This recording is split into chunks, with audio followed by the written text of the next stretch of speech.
In this video, we'll show you trip planning with the Garmin Inreach devices. Now, this is primarily for the Explorer Plus, but the methods I will show you today is good for all the other Inreach devices. It's just that you got to use the Earthmate app on your smartphone. So we're going to talk about tracks, waypoints, and maps. So let's flip over to the computer and start some trip planning. Alright, so you'll be spending a lot of your time here in the Inreach portal. Here's an example under the map tab of typical trip planning. Here we have some imported GPX tracks, we've imported some waypoints, and we kind of based our trip on that. So we have our routes here on the left, we also have our waypoints. So we also have our map layers, and we can flip over different topo or OpenStreetMaps, aerial or road or Google Views, and we can start to either create manually our trip either by creating waypoints manually by clicking here on the little flag icon here at the top, or creating a new route, tracing it and measuring it. But we're going to be using the import button, and we can import GPX, KML or KMZ files, or we can import courses from Garmin Connect. Now, depending on what you're doing in Garmin, either going to be tracks, routes, or courses. So let's flip over to Garmin Connect, and I'll show you a couple ways you can add GPX files. So here underneath our activities, we have a recent hiking activity. And if you look here at the top right, we have a little gear icon. You can click on that. And notice here that we can either save it as a course, but we'll do courses later. But you can export it as a GPX, Google Earth, or CSV, or splits as CSV files. But let's just export this track as a GPX. Let's flip over and click on the import icon and show you how that works. Let's click on this button. And now we're just going to click, open up our file navigator, and bring in the file. There it is right here. Garmin Connect files are usually start with activity.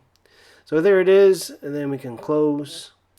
Now here we see our track added underneath the routes, and we can click on it and take a look at it. Looks pretty good. Here we have a waypoint that I've created in a previous trip. So let's go and manually add another waypoint here. So let's say I want to get to this point here. So I'm going to click and drag a waypoint, and I'm just going to do a little bit more editing here. Let's label this backcountry, and let's change the icon here because it's supposedly another trailhead to another trail. So we'll apply the changes, and that's it. Now the other way we can add routes or tracks is via courses. So under training, courses, what we're going to do here is we're going to find courses that are publicly available on Garmin Connect and import that in as a course or a route or a track. So we got courses that we created, favorites, or nearby courses that are on the map. So we're going to enter a location that we're going to visit later this summer, which is Baxter State Park in Maine, and hopefully there'll be some tracks. Oh, we see got some results right here. So what we're looking for is maybe some hiking ideas. So we can take a look here, see what people have done before and posted publicly on Garmin Connect. So let's looks like there's lots of stuff here. So let's click open the options and see all the different tracks, and we can just hover and see what people have been uploading. And actually there is one course that has been on my bucket list. Let's scroll down here. There it is. A-Ball Bridge to Daisy Pond as you exit the Appalachian 100-mile wilderness and start the last little hike to Katahdin. So here on the info window, we have all the information. Notice the three dots. We can click on that, and notice we can download the track as a GPX. But what we're going to do here is we're going to duplicate this course. And actually, once we're going to be on site, we're going to do the reverse direction. So we're going to click on reverse direction. We're actually going to be starting at Daisy Pond and finish at A Ball Bridge. And we could do a few other things in here, but we'll keep it simple. The other thing we want to do is make this course, we'll flip it from public and we'll make it private. And that's your privacy options here. And we'll just change the name of it here because we're actually going to do the reverse. We're going to start at Daisy Pond and we're going to finish off at A Ball Bridge.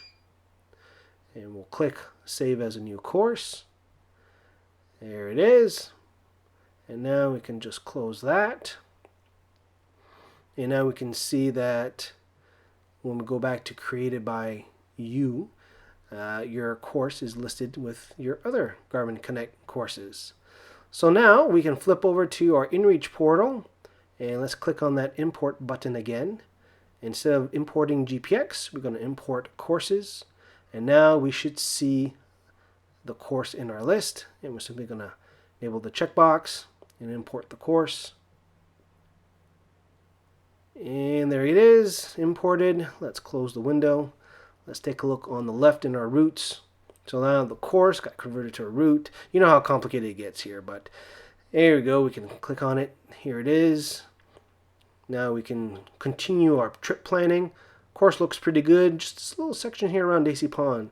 Looks like a little bit of GPS accuracy issues, but anyway, we can flip over to different map views to see if that's the case. Yeah, that looks like a little bit off this little segment here, but otherwise looks pretty good. So what we're going to do here at this point, we're going to maybe add some waypoints here. Again, we can either import them as a Gpx file or add them manually. Here we're just going to add a geocache, which is outside the park. And you can just imagine this is any other website, mountain bike website or other type of website that you can download the waypoint where you can download the GPX file. Here we've downloaded the GPX. And again, here we're just going to add a waypoint. And let's scroll down. The waypoint is going to show up here down at the campground. So let's click on Import GPX. And let's find the geocache or waypoint. And let's open that. There it is. And there's our waypoint. We can click and do a little bit of editing. Let's actually change the icon to the standard treasure chest and apply the changes to that. And there you go. So we got our route or course or a track file. Let's do some maps. And now this is really for the Explorer Plus section here. Again, if you're using the other Inreach models, you can just do stuff on Earthmate, and we'll show you how to do that here in a second. But just for those using Explorer Plus, just simply go down to the state or province and just toggle green the map layer that you want. So you see here, most of the time you get 3 different layers. So you got the Delorme or Garmin Topo map, we got the OpenStreetMap, and the Digital Atlas. Once we're done, we'll click on Done. Now every time you make a change, you need to plug in the Inreach to the computer to do the Inreach Sync. And this will transfer everything that we've done so far. We'll do the routes, we'll do the waypoints, and we'll update the maps. Especially if you use OpenStreetMap, there might be some updates fairly regularly, so you may want to do that. The Delorme topo map that we have for this one, it's not the Garmin topo, it's from Delorme. So that one, I don't think there's any updates have been on that one. So, but you can sync it. Now, just to show you that you can do this with the other unit, we'll sync our data. Everything will sync except the map. Again, we'll show you how to do that in Earthmate, but here in this example, we just synced data onto 2 Inreach units. And now what we're going to do here is, once we're done syncing and restarting our Inreach, we'll continue our trip planning by going on to our smartphone or tablet and opening up the Earthmate app. And here I got the Inreach on, and it's navigating to the start of the route just to show you how things look in the app. Let's pinch to zoom out here and just show you where we're going. And you can see I've been there a few times, a few other waypoints from other trips, but you can see here in orange, oh, there's a little treasure chest, and There's another icon that I created, or another waypoint I created, but there's no map information, right? So let's download some maps here. This is the great thing about Earthmate. We can download lots of maps. So let's tap on the top right, and you can see we've got a couple layers that we can download. So we're going to tap on download, and depending where you are, you might get more than what you see here in the list. So we're going to tap on select region, make sure we're in the right spot, and then from here we'll go into each map type and just download what we need. If you have lots of room on your device, you can download everything, but since we're only going to main, we can download what we need. And you notice here at the bottom, we're adding megs or space. It's downloading as it goes. These are the scanned in topo quad sheets, pretty useful. And then we have our aerial shots. So I think we'll download everything for this. And finally, the digital atlas of the Earth. That's your base layer. That's pretty good to have, so we're going to download that also. So we'll wait until this thing is done downloading, but I think we'll speed it up here. Here we go. All right, we're almost done downloading our maps, so we can tap on done. You can see now that we have our map layer, so we can also tap on the top right. And now we can pick and choose which one's our active layer. So what we want to do here is tap the one that we want and disable all the ones we don't want. That's usually the way that you want to work with Earthmate. And again, topo, let's switch to quads. Let's disable topo. And there you go. Let's zoom in here. Let's pinch. And let's take a look here. Pretty good quality map. Looks good. Alright, so what else we're going to do here? Let's take a look here at, again, tapping on the top right for our map layers. And then we'll just flip over to our aerial imagery. Take a closer look at the scene once we get out of the 100-mile wilderness and walk over to the A-Ball Bridge. See here there's a little bit of more of a dirt road before we take the Appalachian Trail again. So everything looks good. So let's flip over to our Topo North America. And that's it. That's pretty much all that we need to do for trip planning. We have our Earthmate app pretty much all loaded up here. And one last thing we need to do is flip over to our Inreach device, our Explorer Plus, and let's take a look at the routes, make sure all the data is loaded on here. And of course, there it is, DC to A-Ball.